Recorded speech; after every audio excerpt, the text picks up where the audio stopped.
Belén de los Santos is there at the Casa del Alba as the social movements of the Alliance are meeting ahead of the summit tomorrow.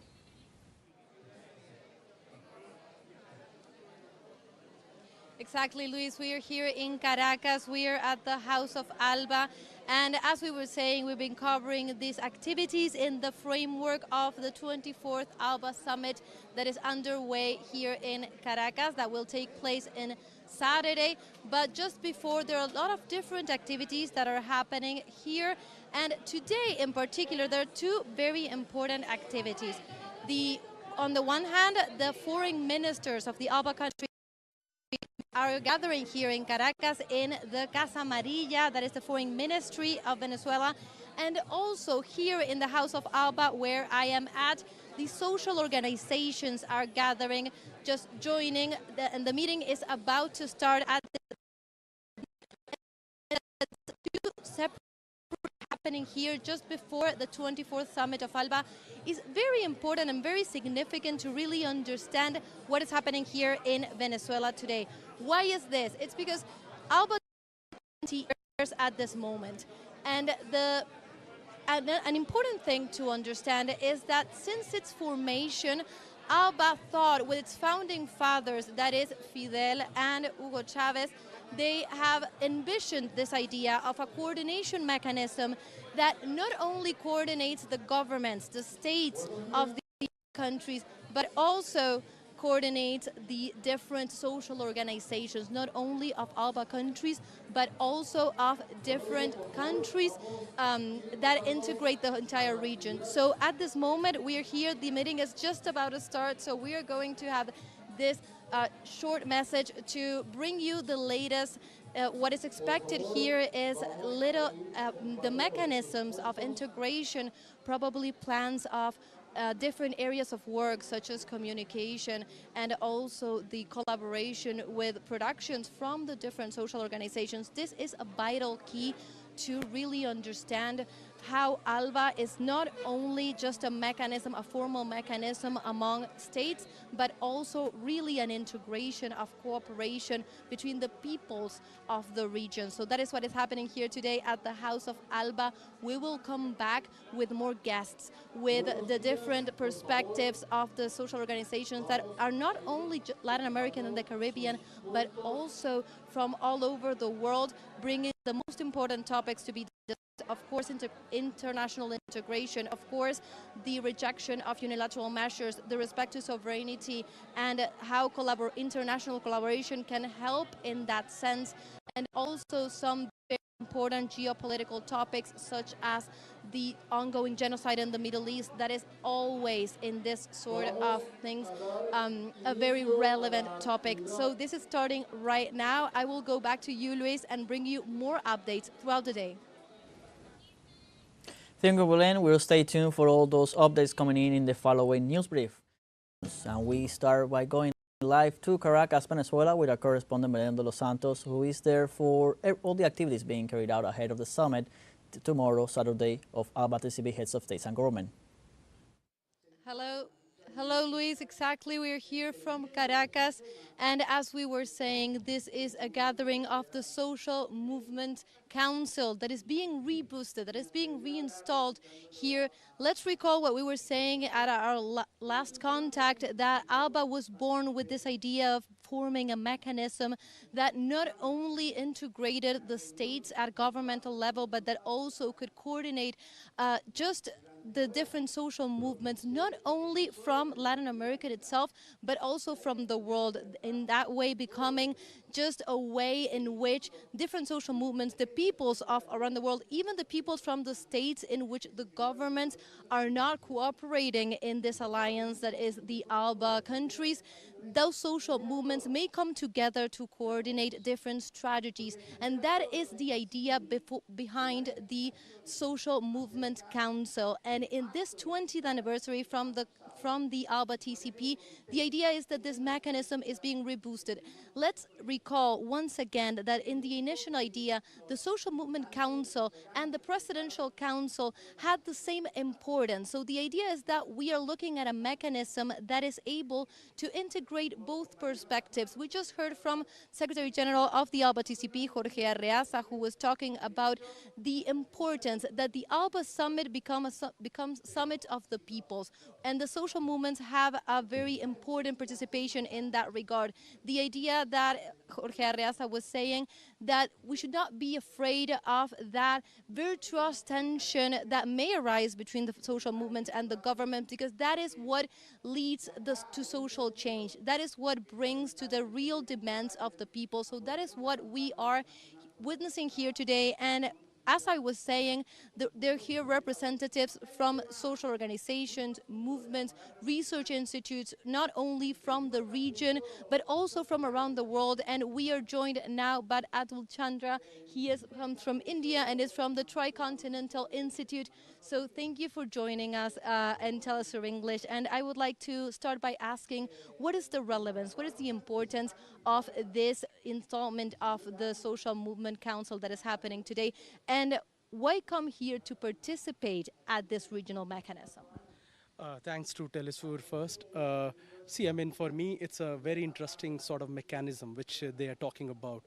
I have seen people coming out of social movements, becoming leaders, becoming very successful politicians, and also, it's when I say this, I'm not saying that they have not set up, I would say, very inclusive social policies, but I never saw I mean, this is when they became, they were part of the movement, then they become very successful politicians. But I've never seen a council where the social movements directly come and interact with the government. And for example, when these social movements directly come and talk, they are very well, if you look at it, they are the voices of the people on the ground. They are the voices of the larger masses and transcending boundaries. It's not only something which is, let's say, something of Venezuela, but something which is transcending boundaries in Latin America. And I think that's very, very interesting. That's what I think this experiment I would really like to see in our part of the world, where people from the ground are part of that, I would say, mechanism, the democratic setup, where they are able to express their concerns with regard to anything, be it environment, be it labor movement, be it women movement, be it which affects their day-to-day life, the health, education, and they are able to formulate policies directly by talking, by discussion, by interventions with the government. And I think this makes it very special. This experiment I have never seen. I didn't, and I've never heard about it before. But this is something which, for me, it's very interesting, where there is a space directly for the movements to be part of one of the part of the government, where they are able to directly bring to the table their concerns. And I think that's interesting. I mean, we see in our part of the world, all the organizations, they have to come up with protest, with their movements, and then a delegation goes, and then they raise their demands. That's how we function.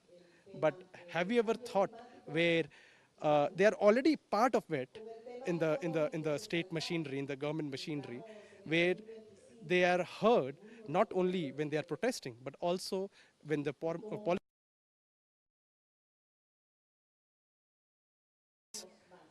they say that they formulate policies for the people, but they have to literally hear the people who are on the ground, people who are representing those large masses, I would say.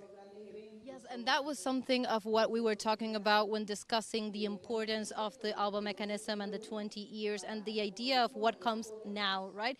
That idea of being able to think up a mechanism that does not shy away from that tension between government or state entities and the social movements, but that quite the contrary tries to build mechanisms in which they can have direct action.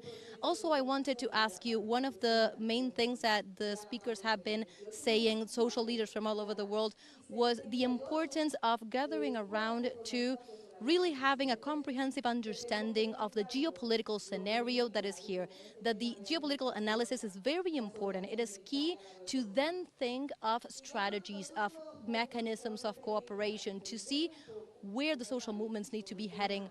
What do you think in this regard? No, absolutely, 100%. I mean, until and unless we know our subject, we have a nuanced understanding of the issues and what are those systematic challenges we are facing because of something, and that's not something only internal. It's I mean, geostrategic, geopolitics plays a huge role. And I think you're correct, absolutely correct. I mean, you have to factor that in. You have to read, learn about it. You have to understand the international politics, how it works, how imperialism works, how it affects.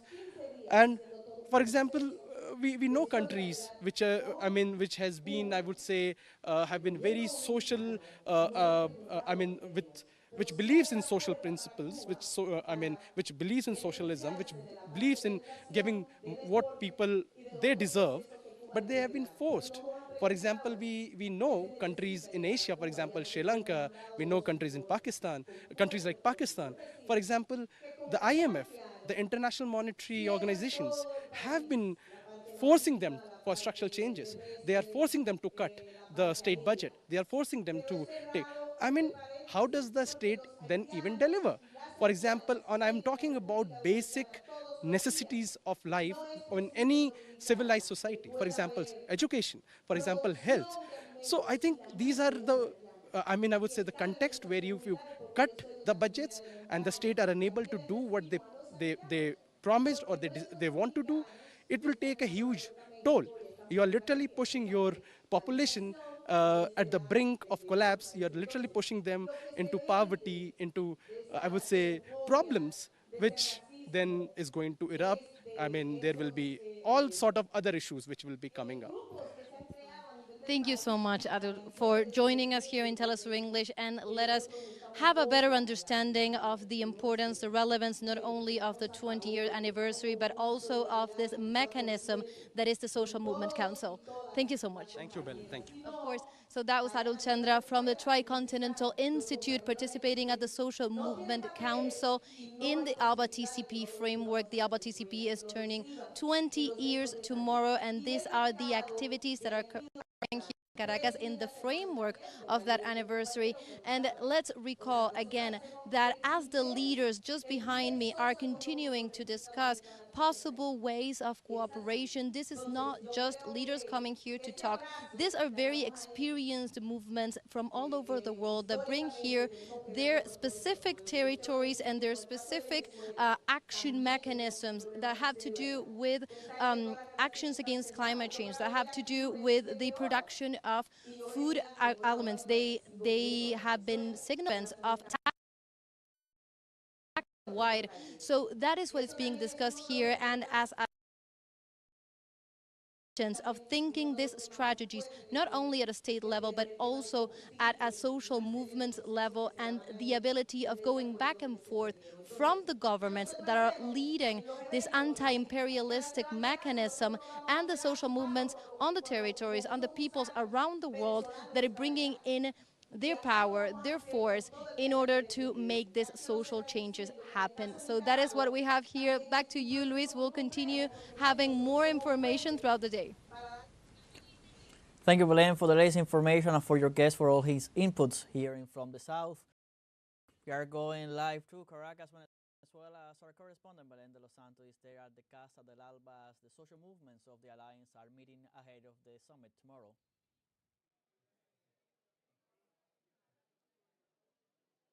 Exactly, Luis. We are here in Caracas. We are at the House of Alba. And as we were saying, we've been covering these activities in the